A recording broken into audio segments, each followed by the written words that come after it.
Hello, this video is going to be about steps for practicing self-care, especially for those working in the mental health field. My name is Elisa. I just finished my 6th year in USF's clinical psychology graduate program. So 6 years is a long time. And as I'm sure you've heard, grad school can be a really stressful time. So I've had my fair share of, stress during that time. And and that's led me to need to develop my own self-care practices. And I definitely think that at the undergraduate level, this is very true as well, right? We're often on our own for the first time. This is our, first foray into adulthood. So this is a time when it's really often necessary to develop and build these self-care habits to take care of ourselves. So in this video, I want to talk a little bit about how to cope with stress in the moment when we're experiencing it, how to, just practice self-care, and also how to avoid high high stress and its impacts. So how to kind of build a lifestyle to keep our stress levels on the lower end of the scale so we avoid spending more time in those high stress zones and the impacts of spending time in those high stress zones. So the first thing that comes to mind for me when I think about self-care is taking care of my body. So getting your body moving, physical exercise, getting the blood flowing, even if it's just as simple as a walk, getting outside, getting a little bit of sunlight. I know sometimes that's tough in the Florida heat, especially in the summer, but thinking about just kind of getting that change of environment so we're not just sitting at our desk or in the office or wherever our working space usually is, kind of getting some of that exposure to different environments, especially in a way that gets our bodies moving. So yeah, just a little walk around the neighborhood at minimum. This can also look like more intensive physical exercise, like going to the gym, getting a gym membership. Is there a gym in your apartment complex? Physical exercise has numerous benefits both to the body and the mind, and can be a great form of self-care.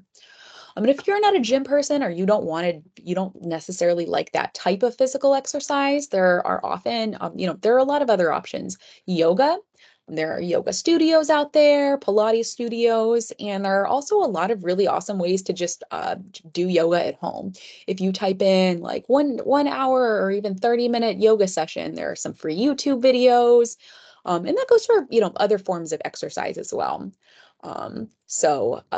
Yoga in particular is a lot more than just moving and stretching your body. It often has to do with kind of training your mind to be present in the moment, focusing on your breath, focusing on paced breathing. And those are also really awesome, both for the body and the mind, and forms of self-care, ways to kind of calm yourself down too.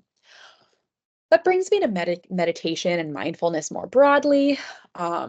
There are all kinds of meditation, forms of meditation, and there are all kinds of great online resources to learn about meditation, different ways to to do it. You can listen to like audio files or watch YouTube videos that are guided meditations. And this can be a nice way to not only kind of bring your stress levels down in the moment if you're feeling really distressed or feeling really worked up, but it's also great to just get into the practice of these things. This is, your brain is like a muscle and you need to kind of flex it and strengthen it. So strengthening the skill of just being in the present moment um, can make a really big impact. Um, Especially when we find ourselves getting into that pattern of where we're like ruminating or thinking over and over about our responsibilities. Like, let's say you just spent, 5 hours going to classes, studying, working on assignments, and then you go home and you find that while you're eating dinner, you're stewing on all of those same things and everything that you have to do tomorrow, your growing to-do list, then you're not really enjoying your dinner. You're not really enjoying your off time, right? It's kind of your work is having a negative impact on your ability to enjoy that. So training yourself to be more in the present moment and kind of reap the benefits of your free time, your time away from work, that is a really important form of self-care and kind of stress management as well.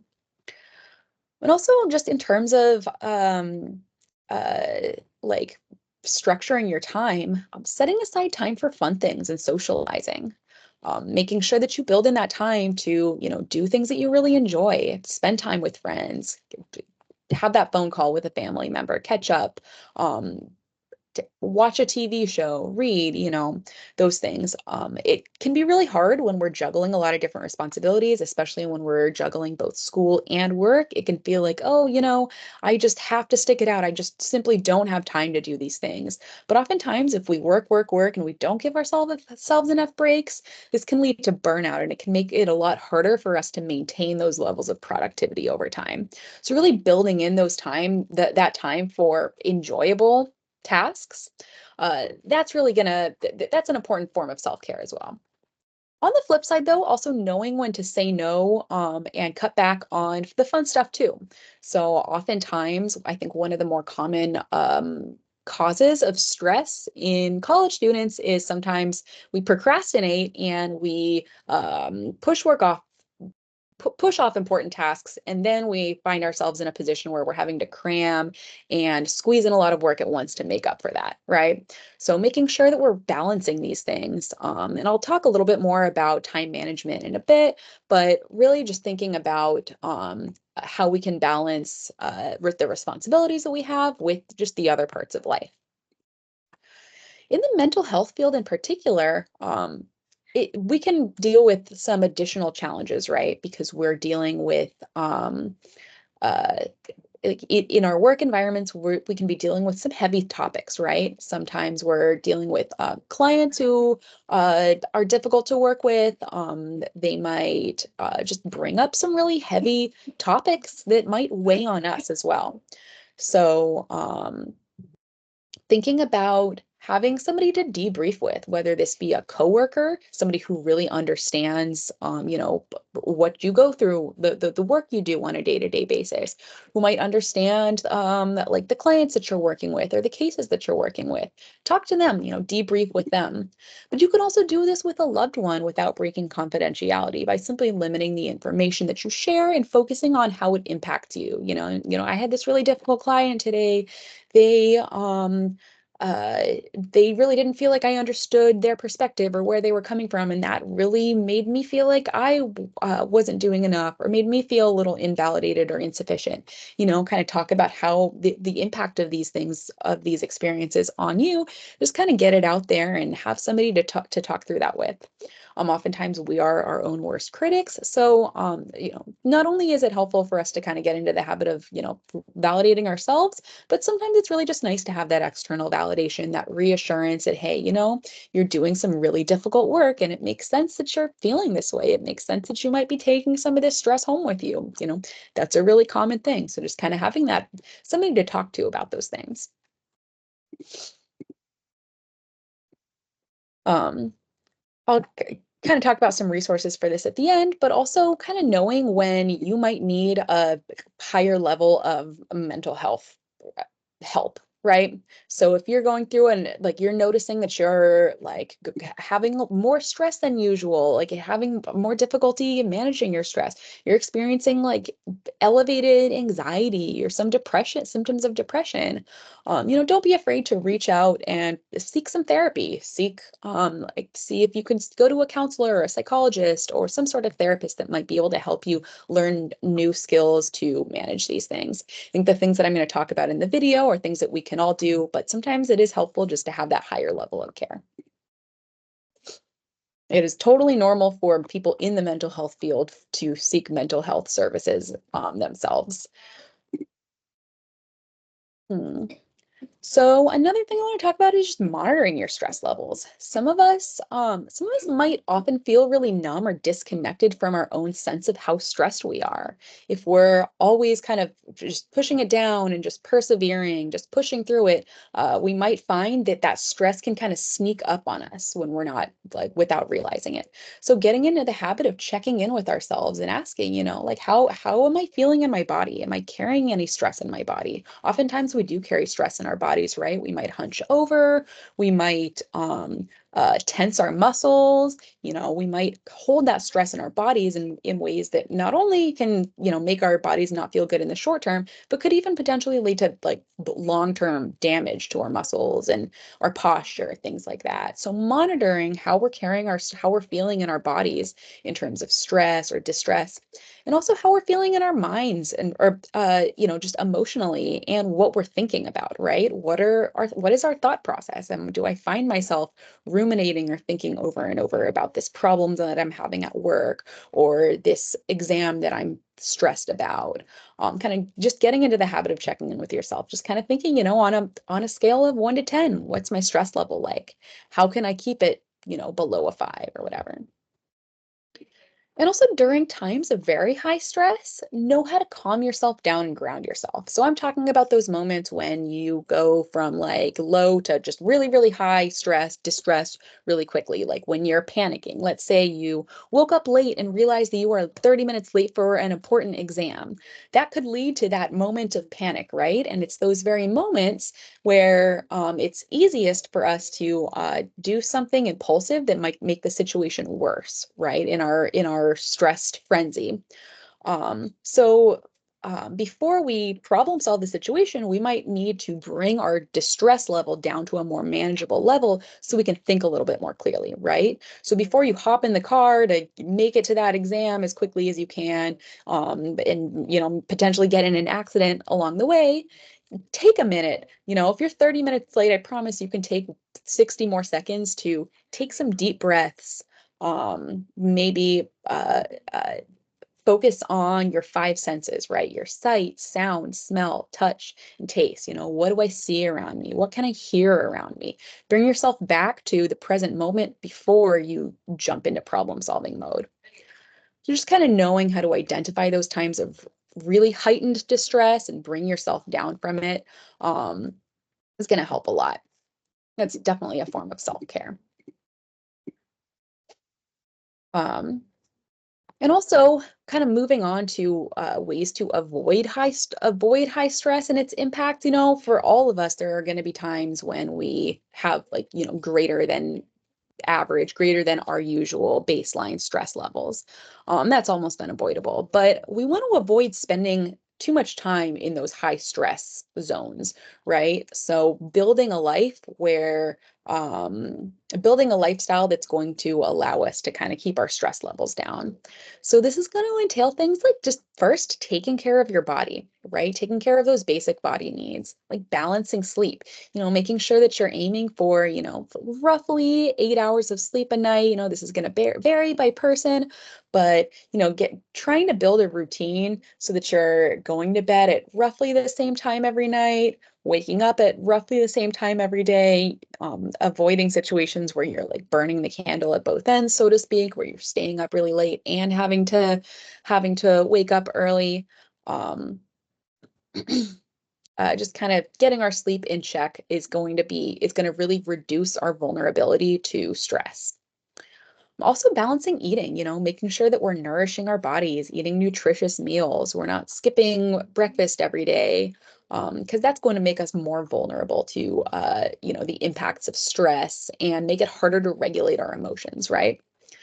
Um, Also exercise. I've touched on this already, but just making sure that we uh, dedicate some time to getting our blood flowing, getting our body moving, in a lot of the work that we do nowadays, that it often involves a lot of sitting, right? So making sure that we're not just spending like 12 hours a day in the same position. Getting that exercise in, that's also gonna reduce our vulnerability to, stress and make it easier to manage our emotions.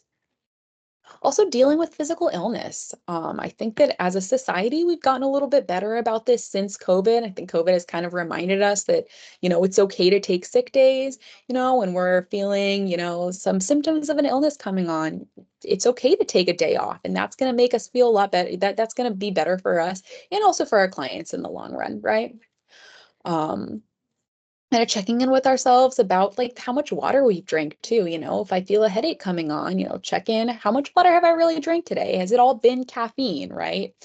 Um, And that brings me to alcohol and substance intake. We're going to be more vulnerable to stress and to reacting in unhelpful ways if we're under the influence of alcohol or substances. And also, substances can include caffeine as well, right? If we are fully just driven by coffee and energy drinks like Red Bull, that is going to make us more vulnerable to like stress and make it harder for us to regulate our stress as well. So just kind of being mindful of that. Again, just kind of monitoring your stress levels in advance, just knowing when your stress level is starting to rise and knowing that, okay, in that moment, I might have to build in some additional self-care strategies. I might have to take a little more time than I was planning to kind of to take care of myself because I'm noticing my stress level rising or I'm anticipating it rising. So that kind of brings me to just kind of the topic of planfulness, time management. If we anticipate having a really difficult finals week this semester, and we know that the week before finals is going to be really rough too, we're going to be studying for all these exams, wrapping up assignments, finishing these projects. Not only do we have to, like when we're maybe requesting off work, we have to take some time off to complete those tasks. But we also might have to take some time off to do some additional self-care, a little more self-care than usual, than in a typical week as well, right? So kind of plan that self-care in, build that self-care into your routine, especially during times when you anticipate being exposed to additional stressors. Also, just keeping a schedule, keeping a calendar on your phone or written calendar, to-do lists, those sorts of things, that really helps you keep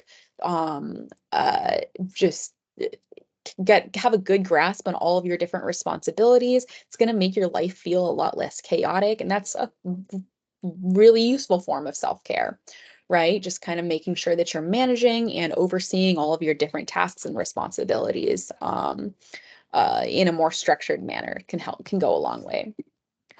Pace yourself, avoid cramming, kind of touched on this, but we're going to be more stressed if we procrastinate and put everything and have to do everything in the last couple weeks of the semester, right? Trying to do things in advance as much as possible. And also like avoid avoiding.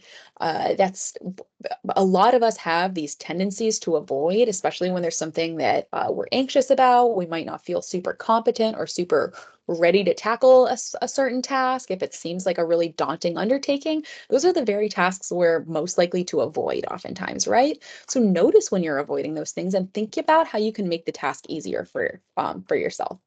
Um, if you have a really difficult school project, think about how I can kind of break the task into smaller steps and then take that one first step. Even if it's not perfect, I'm at least taking one step toward completing this task or getting this task started. And finishing the first little step is going to make us feel a lot more competent and confident in our ability to complete the rest of the task, right? And that goes for, everything from, like your schoolwork to, your work in the mental health field, having difficult conversations with clients, difficult conversations with supervisors, asking for help, getting used to asking when we need a little bit of extra support, when we need a little extra guidance, when we're feeling like, I'm not where I would like to be with this. I'm feeling like I'm not where I'm expected to be with this certain thing. Knowing that, it's okay to ask for help.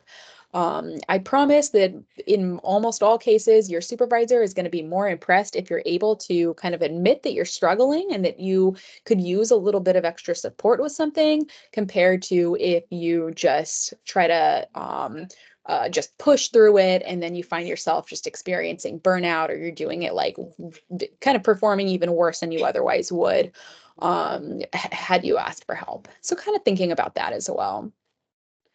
Um, I really think, out of all the things that I've mentioned today, one of the most important things is just monitoring our stress levels and just getting into the habit of checking in with ourselves, how we're feeling with in our bodies, where our thoughts are, um, and just gaining that sense of awareness and strengthening that sense of awareness is going to really be our best guide in how and when we need to take that time for self-care.